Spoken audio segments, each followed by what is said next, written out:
राधे राधे। हरे कृष्णा कृष्णा कृष्णा हरे हरे, हरे राम राम राम हरे हरे। माघ मास का महत्व। माघ मास में व्यक्ति को गंगा का या संगम का स्नान जरूर करना चाहिए।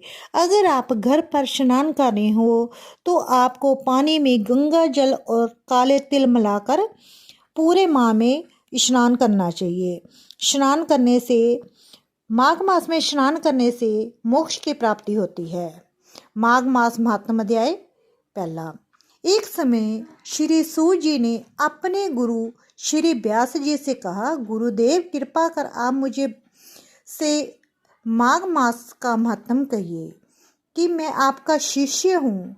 व्यास जी कहने लगे, रघुवंश के राजा दिलीप एक समय यज्ञ के स्नान के पश्चात पैरों में जूते और सुंदर वस्त्र पहनकर शिकार की सामग्री से युक्त कवच और शोभामान आभूषण पहने हुए अपने सिपाहियों से घिरे हुए जंगल में शिकार खेलने के लिए अपनी नगरी से बाहर निकले। उन्हें सिपाही जंगल में शिकार के लिए मृग, बयान, सिंह आदि जंतुओं की तलाश में इधर उधर फिरने लगे। उस वन में वनस्थली अत्यंत शोभा को प्राप्त हो रही थी।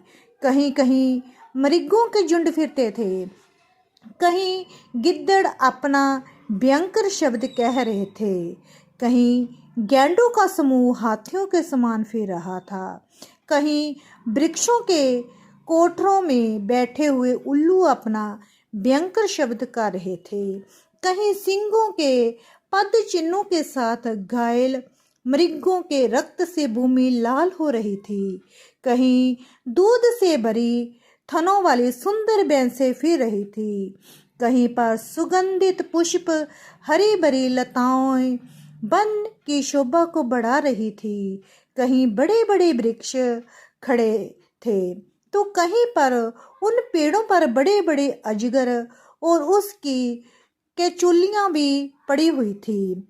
उसी समय राजा के सिपाहियों के बीच बाजे की आवाज सुनकर एक मृग वन में से निकलकर भागने लगा और बड़ी बड़ी चौकड़ियां भरता हुआ आगे बढ़ा। राजा ने उसके पीछे अपना घोड़ा दौड़ाया, परंतु मृग पूरी शक्ति से भागने लगा।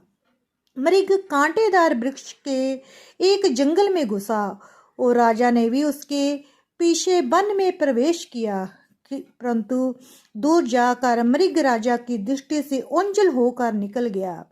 राजा निर्जन वन में अपने सैनिकों सहित प्यास के मारे अति दुखी हो गया। दोपहर के समय अधिक मार्ग चलने से सैनिक थक गए और घोड़े रुक गए। कुछ देर बाद राजा ने एक बड़ा भारी सुंदर सरोवर देखा जिसके किनारों पर घने वृक्ष थे। उसका जल सज्जनों के दृश्य के समान स्वच्छ और पवित्र था। सरोवर का जल लहरों से बड़ा सुंदर लगता था। जल में अनेक प्रकार के जल जंतु, मछलियां आदि इधर उधर घूम रही थी। दुष्टों के समान निर्दयी चित्त वाले मगरमच्छ भी थे। कहीं कहीं जगह लोभी के समान मिसाल भी पड़ी हुई थी, जैसे बपीती में पेड़ पड़े हुए लोगों को दुखों को हरने वाली दानी पुरुष के समान ये सरोवर अपने जल से सबको सुखी करता था, जैसे मेघ जातक के दुख को हरता है। इस सरोवर को देखकर राजा की थकावट दूर हो गई।